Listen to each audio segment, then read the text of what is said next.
धर्म और संस्कृति से जुड़े रहने के लिए सब्सक्राइब कीजिए एस्ट्रो ज्ञान और लेटेस्ट अपडेट के लिए बेल आइकन पर क्लिक करें।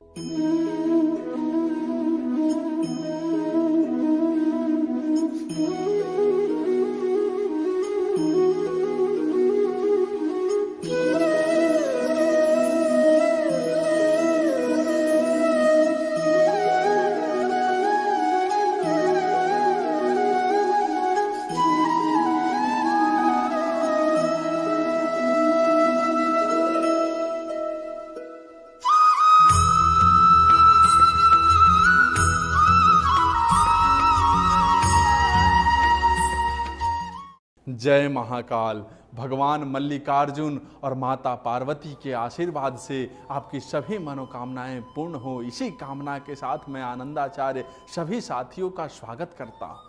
दर्शकों, आज के इस कार्यक्रम में मैं जन्म कुंडली की बात करने वाला हूं। आज मैं कुंडली के सभी 12 भावों की बात करने वाला हूं। आज मैं आप सभी को यह बताने वाला हूं कि सभी भावों का कारक तत्व क्या है, कुंडली में ऋणानुबंधन क्या होता है, भाव और राशि चक्र का व्यवस्थित प्रारूप क्या होता है, कुंडली के सभी 12 भाव क्या कहते हैं, भाव के कौन कौन से प्रकार होते हैं, किस भाव का स्वामी कौन सा ग्रह होता है। दर्शकों, ज्योतिष शास्त्र के अनुसार जन्म कुंडली के 12 भाव मानव जीवन के सभी क्षेत्र की व्याख्या करते हैं। भावों में स्थित ग्रहों, नक्षत्रों और राशियों का अध्ययन कर राशिफल को ज्ञात किया जाता है। यहाँ हर भाव का संबंध किसी विशेष राशि से होता है। कुंडली में सभी 12 भाव का अपना अपना विशेष कारक तत्व होता है। जैसे प्रथम भाव का कारक तत्व जन्म और व्यक्ति का स्वभाव से होता है। दूसरे भाव का कारक तत्व धन, आंख, मुख, वाणी और परिवार से होता है। तीसरे भाव का कारक तत्व साहस, छोटे भाई बहन और मानसिक संतुलन से है। चौथे भाव का कारक तत्व माता, सुख, वाहन, प्रॉपर्टी और घर से होता है।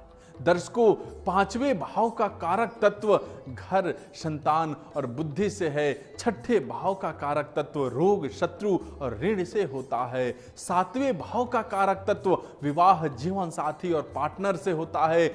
आठवें का आयु, खतरनाक दुर्घटना। नौवें का भाग्य, पिता, गुरु और धर्म तथा 10वें भाव का कारक तत्व कर्म, व्यवसाय, पद, प्रतिष्ठा से होता है।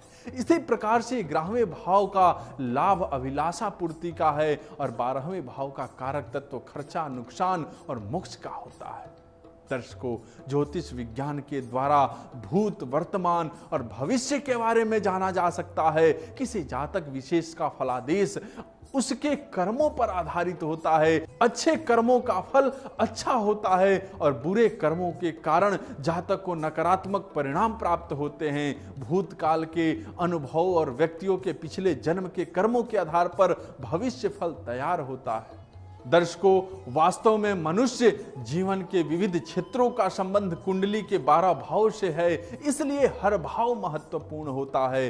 12 भाव जीवन के सभी महत्वपूर्ण क्षेत्रों का प्रतिनिधित्व करते हैं और इन भावों पर जैसे ही ग्रहों का प्रभाव पड़ता है, उसका असर जीवन के उस विशेष क्षेत्र में देखने को मिलता है जिससे उनका संबंध होता है। यदि आपकी कुंडली के 12 भाव में ग्रहों की स्थिति मजबूत होती है तो आपको जीवन में सकारात्मक परिणाम प्राप्त होते हैं, जबकि यदि किसी भाव में ग्रहों की स्थिति कमजोर होती है तो आपको समस्याओं का सामना करना पड़ता है।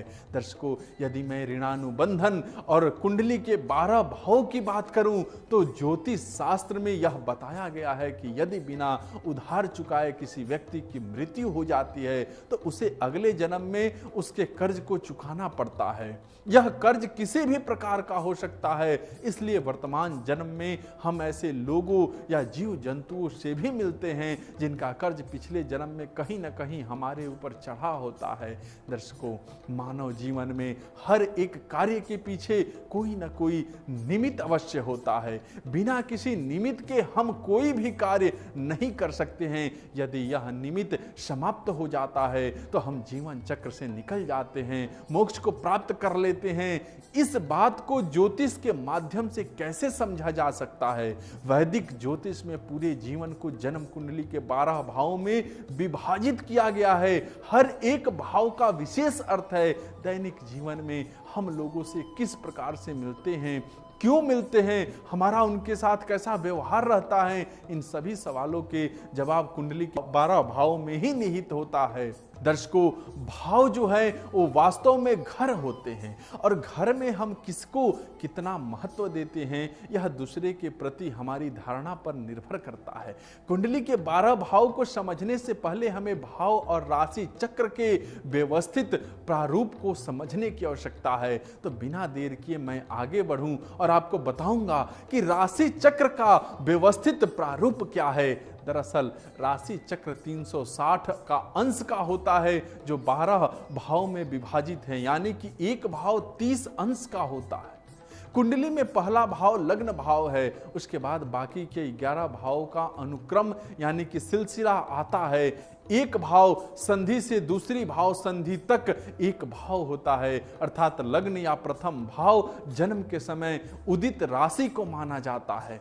दर्शकों, किसी जातक की जन्म कुंडली का पहला भाव उसके स्वभाव का भाव होता है, दूसरा भाव धन और परिवार का भाव होता है, तीसरा भाव भाई बहन साहस और वीरता का है, चौथा माता और आनंद का, पांचवा संतान और ज्ञान का होता है, छठा भाव शत्रु रोग और उधारी को दर्शाता है, सातवां भाव विवाह और पार्टनरशिप का प्रतिनिधित्व करता है, आठवां आयु का भाव होता है, नौवां भाव भाग्य पिता और धर्म का बोध कराता है, 10वां भाव करियर और व्यवसाय का होता है, 11वां भाव आय और लाभ का, जबकि 12वां भाव व्यय और हानि का भाव होता है।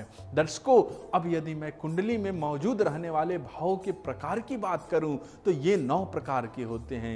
इनमें केंद्र भाव, त्रिकोण भाव, उपचय भाव, मोक्ष भाव, धर्म भाव, अर्थ भाव, काम भाव, दुःस्थान भाव और मारक भाव शामिल है।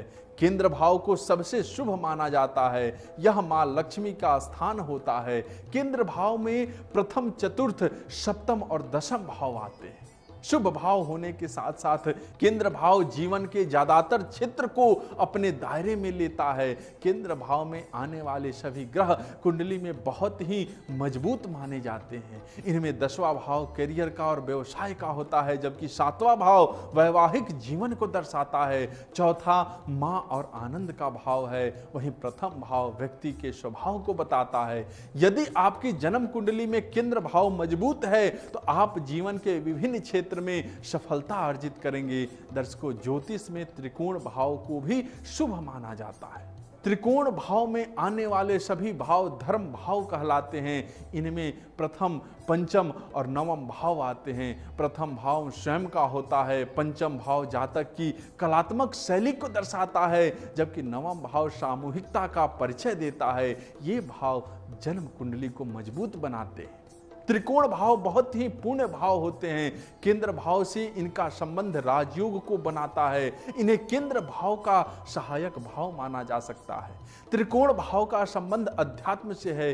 नवम और पंचम भाव को भगवान विष्णु का स्थान भी कहा जाता है। दर्शकों, कुंडली में तीसरा, छठा, 10वां और 11वां भाव उपचय भाव कहलाते हैं। ये जो भाव हैं वो भाव के कारक तत्व में वृद्धि करते हैं। यदि इन भाव में अशुभ ग्रह मंगल, शनि, राहु और सूर्य विराजमान हो तो जातक के लिए यह अच्छा माना जाता है। यह ग्रह इन भावों में नकारात्मक भावों को कम कर देते हैं। दर्शकों, मोक्ष भाव की बात की जाए तो किसी कुंडली में चतुर्थ, अष्टम और द्वादश भाव को मोक्ष भाव कहा जाता है। इन भावों का संबंध आध्यात्मिक जीवन से है। मोक्ष की प्राप्ति में इन भावों का महत्वपूर्ण योगदान होता है। किसी जातक की जन्म कुंडली में प्रथम, पंचम और नवम भाव को धर्म भाव कहते हैं। इन्हें भगवान विष्णु और माता लक्ष्मी जी का स्थान कहा जाता है। इसी प्रकार से कुंडली में द्वितीय, षष्ठम और दशम भाव अर्थ भाव कहलाता है। यहाँ अर्थ का संबंध भौतिक और सांसारिक सुखों की प्राप्ति के लिए प्रयोग होने वाली पूंजी से है। दर्शकों, अब यदि मैं काम भाव, दुःस्थान भाव और मारक भाव की बात करूं तो कुंडली में तीसरा, 7वां और 11वां भाव काम भाव कहलाता है। व्यक्ति जीवन के 4 पुरुषार्थों यानी धर्म, अर्थ, काम और मोक्ष में तीसरा पुरुषार्थ काम होता है। कुंडली में षष्टम, अष्टम और द्वादश भाव को दुस्थान भाव कहा जाता है। यह भाव व्यक्ति के जीवन में संघर्ष, पीड़ा और बाधाओं को दर्शाता है, जबकि कुंडली में द्वितीय और सप्तम भाव मारक भाव कहलाता है। मारक भाव के कारण जातक अपने जीवन में धन संचय, अपने साथी की सहायता में अपनी ऊर्जा को खर्च करता है। दर्शकों, अब यदि मैं प्रत्येक भाव के स्वामी की बात करूं तो कुंडली की शुरुआत मेष राशि से होती है। यह स्वाभाविक रूप से वैदिक जन्म कुंडली होती है। 7 ग्रहों को कुंडली में विभिन्न भावों का स्वामित्व प्राप्त है। मंगल ग्रह को कुंडली के पहले और 8वें भाव का स्वामित्व प्राप्त है। शुक्र ग्रह दूसरे और 7वें भाव का स्वामित्व है। बुध ग्रह तीसरे और 6ठे भाव का स्वामी है। चंद्रमा केवल 4थे भाव का और सूर्य को सिर्फ 5वें भाव का स्वामित्व प्राप्त है। बृहस्पति 9वें और 12वें भाव का स्वामी होते हैं, जबकि शनि ग्रह 10वें और 11वें भाव के स्वामी हैं। दर्शकों, इस तरह से आप देख सकते हैं कि कुंडली के 12 भाव मनुष्य के संपूर्ण जीवन चक्र को दर्शाते हैं। इसलिए इन 12 भाव के द्वारा व्यक्ति के जीवन को अच्छी तरह से समझा जा सकता है। जीवन की प्रतिकूलता को दूर कर अनुकूलता लाया जा सकता है। जीवन में सकारात्मकता का संचार किया जा सकता है। मानव जीवन को सरल और सफल बनाया जा सकता है। दर्शकों, आज के लिए बस इतना ही। आज का यह विषय, आज का यह कार्यक्रम कैसा लगा हमें जरूर बताइए। और साथ ही जो लोग हमसे जुड़ना चाहते हैं, सामने नंबर दिया है, बात कर सकते हैं, जुड़ सकते हैं। आप सबका बहुत बहुत धन्यवाद। जय महाकाल।